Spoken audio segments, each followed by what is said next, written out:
주옵소서. 이 모든 말씀 예수님의 이름으로 기도드립니다. 아멘. 사랑이 빛만지라 라는 제목으로 이 시간 말씀을 전하도록 하겠습니다.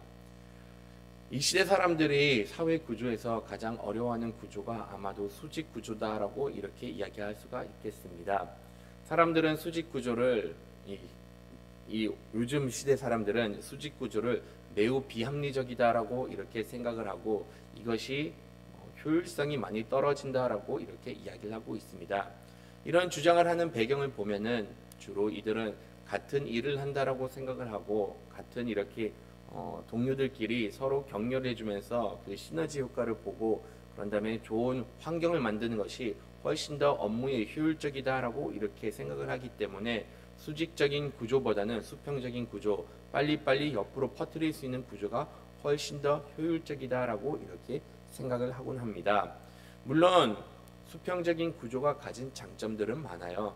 전반적인 일하는 분위기 자체가 좋을 수도 있고 수평적으로 일을 하다 보면은 훨씬 더 많은 사람들을 이렇게 많은 사람들과 소통할 수 있는 그러한 계기가 될 수는 있습니다. 하지만 그렇다고 해가지고 수직적인 구조가 비효율적이다 아니면 불필요하다라고 말은 할 수가 없습니다. 평등한 것도 좋고 합리적인 것도 좋다라고 이렇게 얘기를 할 수가 있지만은 그런데 수직적인 구조가 가지고 있는 장점들 또한 많습니다. 수직적인 구조 같은 경우는 일이 빨리 처리가 됩니다. 이렇게 주변에 다 알리고 주변의 사람들의 다 동의를 구하다 보면은 회사 같은 경우 일이 빨리 진행돼야 되든지 아니면은 이렇게 군대 같은 경우 빠른 지시가 이렇게 빠른 실천 사항이 이루어져야 된다라고 하면은 수직에서 이렇게 명령을 하고 그 명령을 수행하는 사람이 있으면은 그 일들이 훨씬 더 빨리 처리되기 때문에 이러한 장점을 가지고 있습니다. 그것뿐만이 아니라 수평적인 구조는 물론 서로 간의 소통은 다 좋지만은 그러다 보니까는 서로의 의견을 다 들으면서 이 공동체가 가는 방향을 잃어버릴 수가 있습니다. 그런데 거기에 비해서 수직적인 구조 같은 경우는 한 지도자에 의해서 이렇게 가고자 하는 방향이 설정이 되다 보니 공동체는 방황하지 않고 이렇게 정해진 방향대로 따라갈 수가 있다는 것이죠. 이 지도자가 좋은 지도자여서 좋은 방향을 설정을 하고 그 방향대로 그 공동체가 한 마음을 모아서 간다라고 하면은 그게 어떻게 보면은 그 공동체를 위하는 방법이고 발전할 수 있는 가장 빠른 방법 중에 하나입니다. 물론 여기서 조건은 지도자가 그래도 좋은 사람이어야 되고 지도자가 선한 길을 선택을 해야 된다는 전제 조건이 있습니다.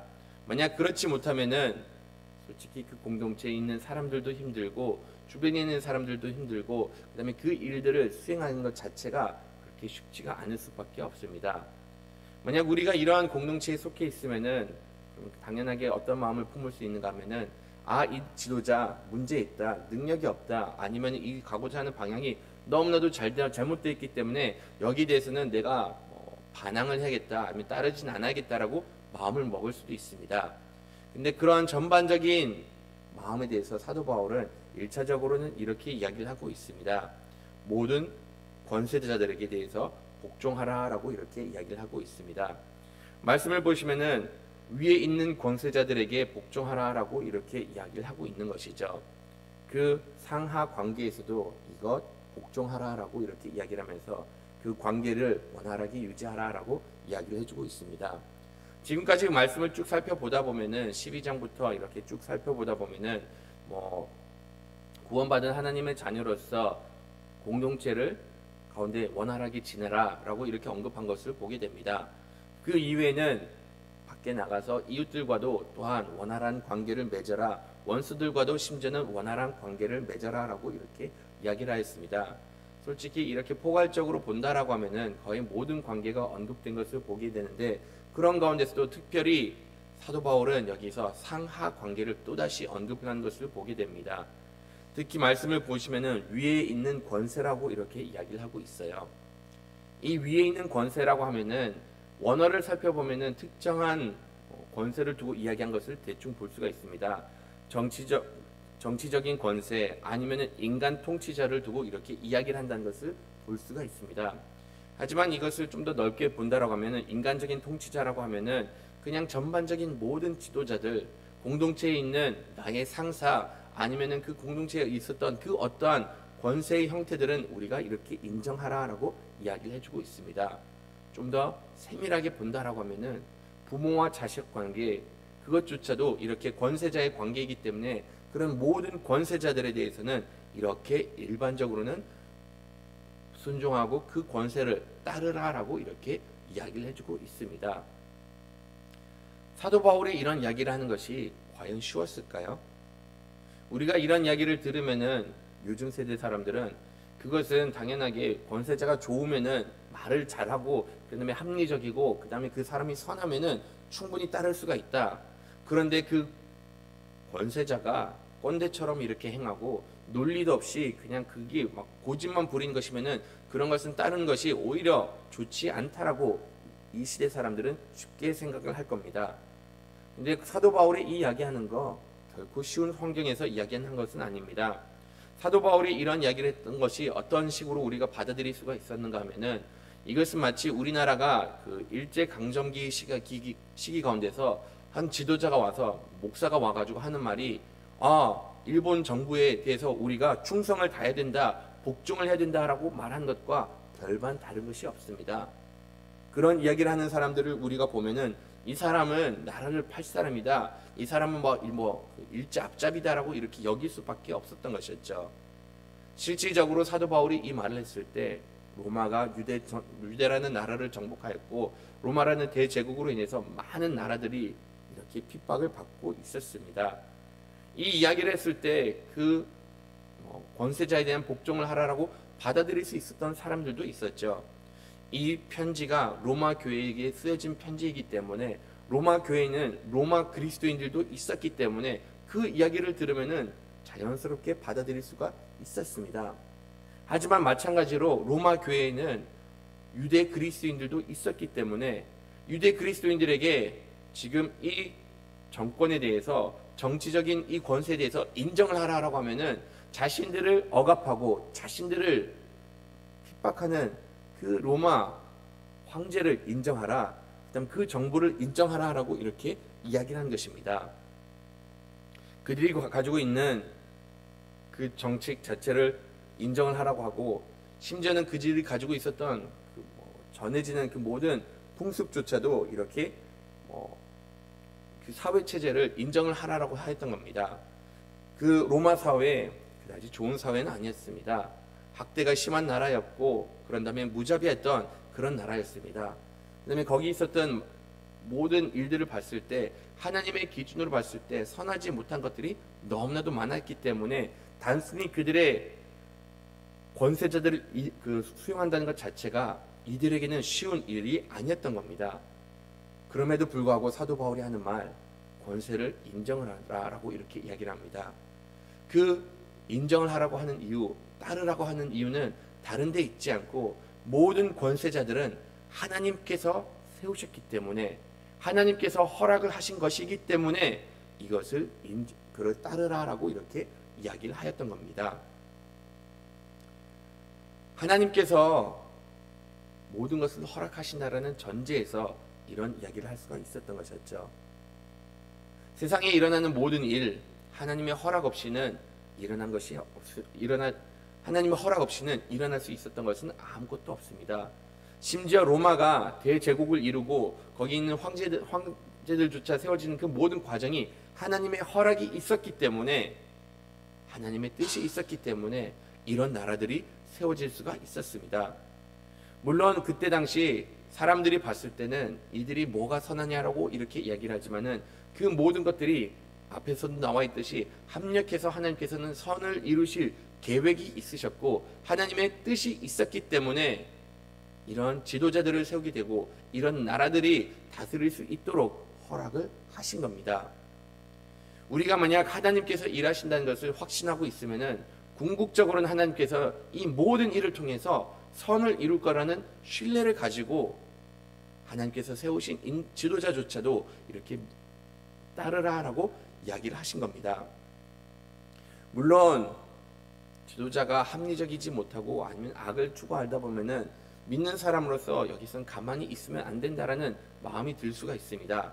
정의를 아는 사람으로서 그 권세에 대해서 맞서 대항을 하는 것이 맞다라고 생각을 할 수도 있습니다.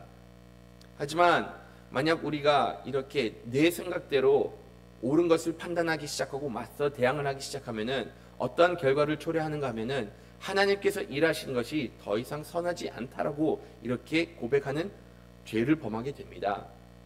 하나님께서 모든 것을 다스리고 계시니 하나님께서 하나님의 뜻대로 행하신 것들을 내가 순종하면서 따를 마음이 필요하다라고 이렇게 이야기를 하였던 것이었죠. 또한 이러한 권세자들에게 대항하는 것이 미련하다라고 이렇게 이야기를 하는 것, 이들은 지금 권세를 지닌 사람들입니다.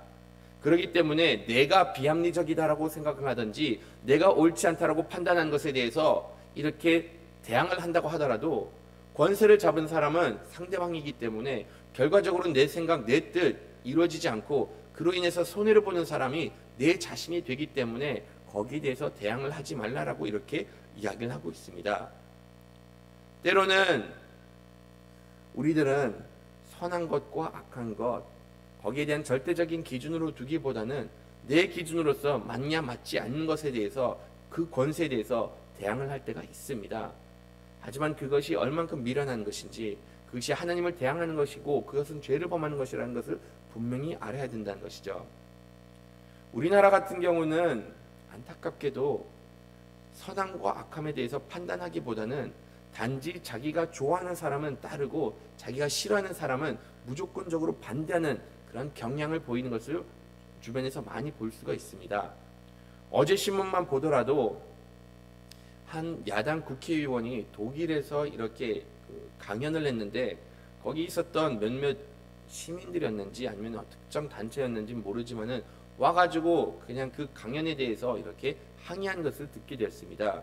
근데 그 항의하는 내용을 들어보니까는 그들이 주장했던 것, 아니 왜 지금 야당 대표로 야당의 일원으로서 현재 대통령에 대해서 더 비난을 하지 않느냐, 왜 그 실체를 파헤치지 않느냐라고 이렇게 항의를 한 것을 이렇게 신문 기사를 통해서 보았습니다.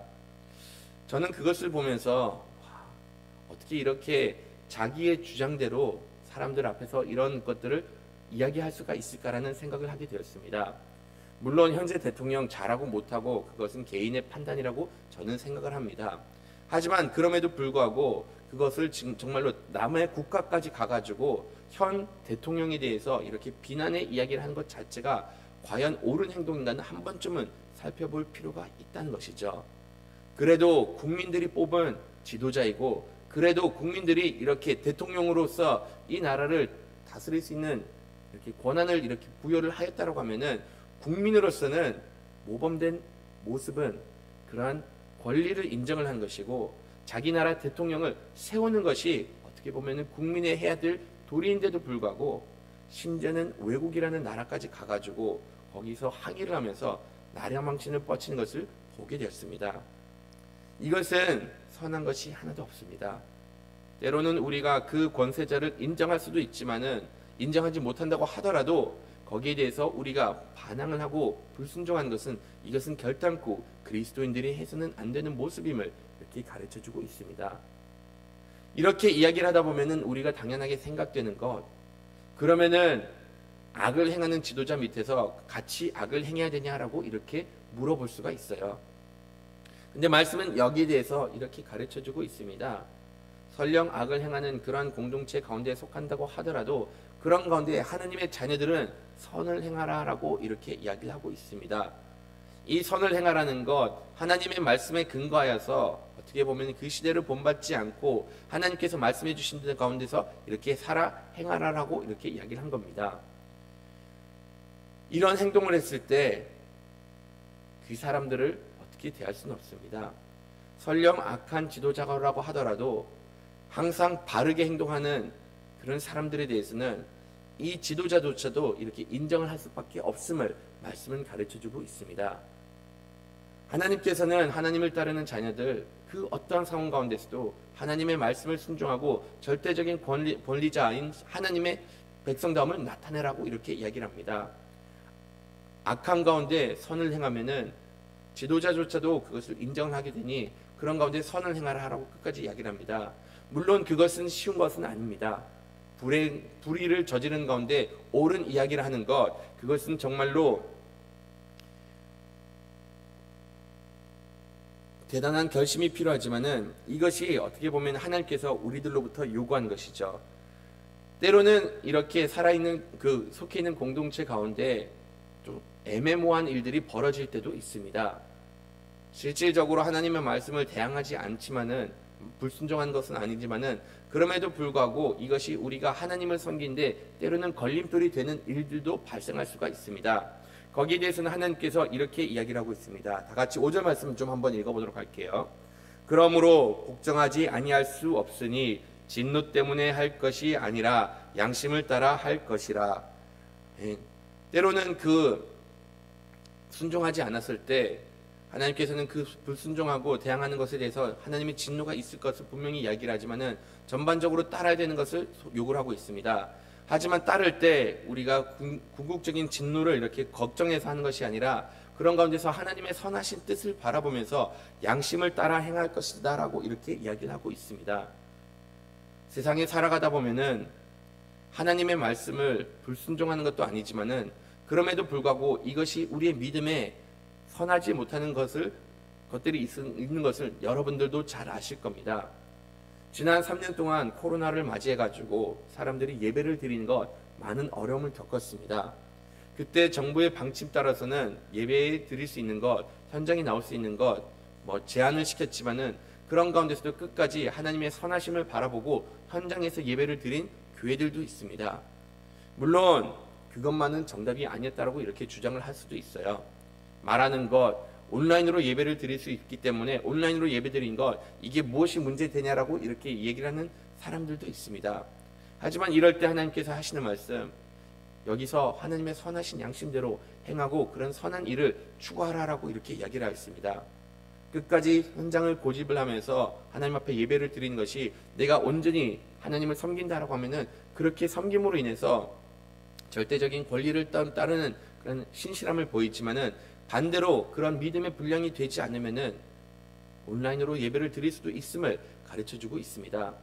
하지만 여기서 알 수 있는 것은 그래도 하나님을 믿고 따르면은 그런 모든 가운데서 만약 이것이 바름직하지 못하고 이것이 하나님의 뜻에 거슬린다라고 하면은 하나님께서 기뻐하시는 일을 이렇게 추구하라라고 이야기를 한 것을 보게 됩니다.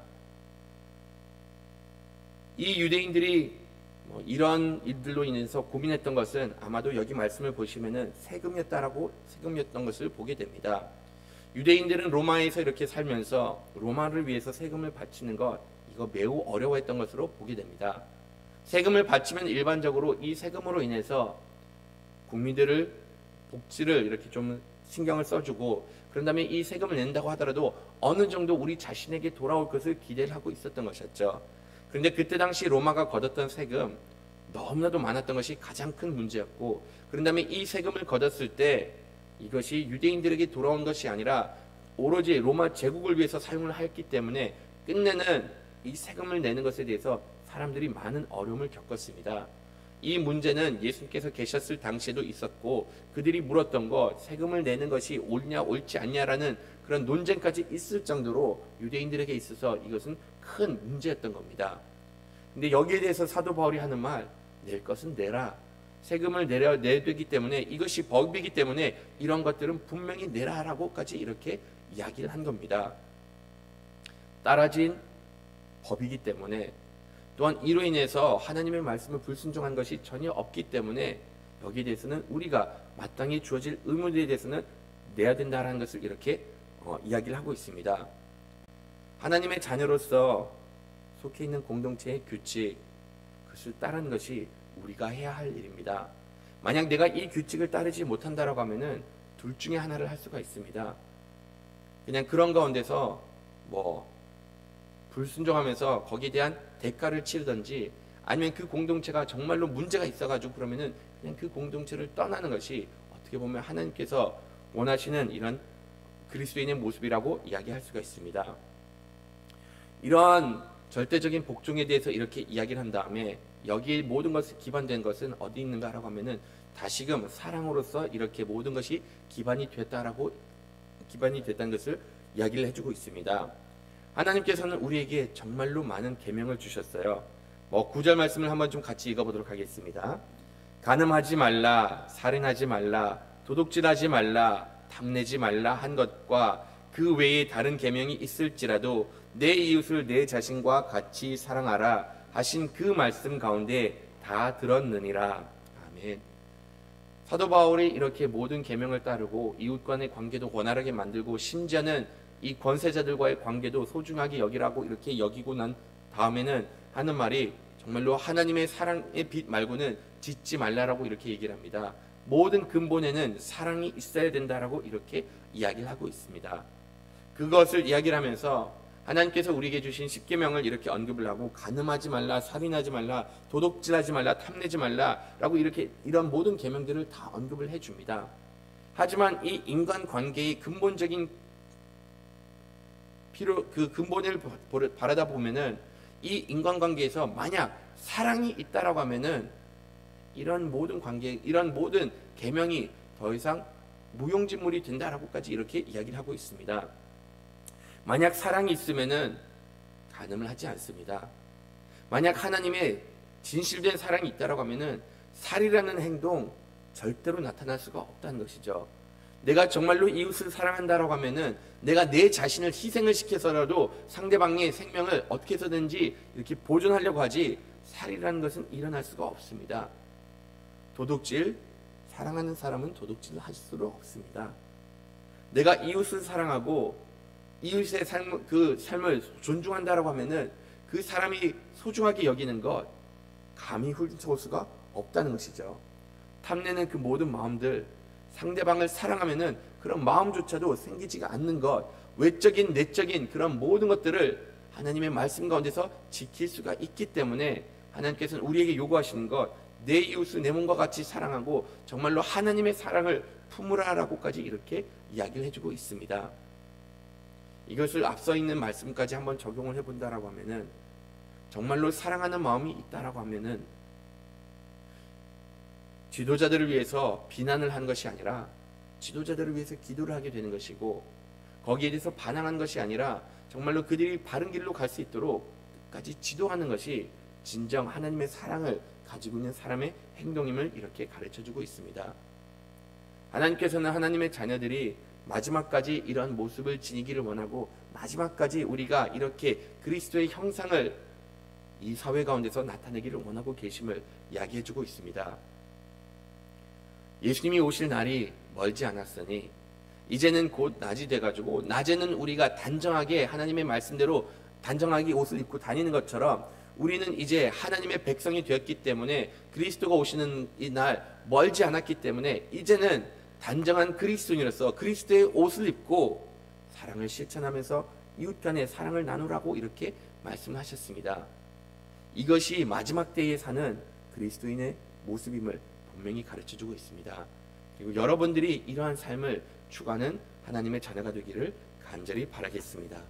매일 성경 밑에서 두 번째 단락 같이 한번 읽고 마치도록 하겠습니다. 복음에 합당한 삶의 핵심은 삶을 실천하는 이는 아들을 내어주신 하나님의 사랑과 우리를 사랑하여 죽기까지 순종하신 그리스도의 사랑을 본받는 삶입니다. 사랑의 실천을 통해 우리는 구약의 모든 율법을 성취하게 됩니다. 사도가 제시한 10계명의 4계명들, 살인, 도둑질 모두 이웃사랑에 관한 것입니다. 하나님을 향한 사랑은 친구를 위해, 이웃을 위해 희생하는 사랑으로 표현된 만큼만 진실합니다. 아멘. 말씀을 생각하면서 잠시 기도하도록 하겠습니다. 정말로 우리가 살아가는 이 시대에 사랑이 부재되어 있다 보니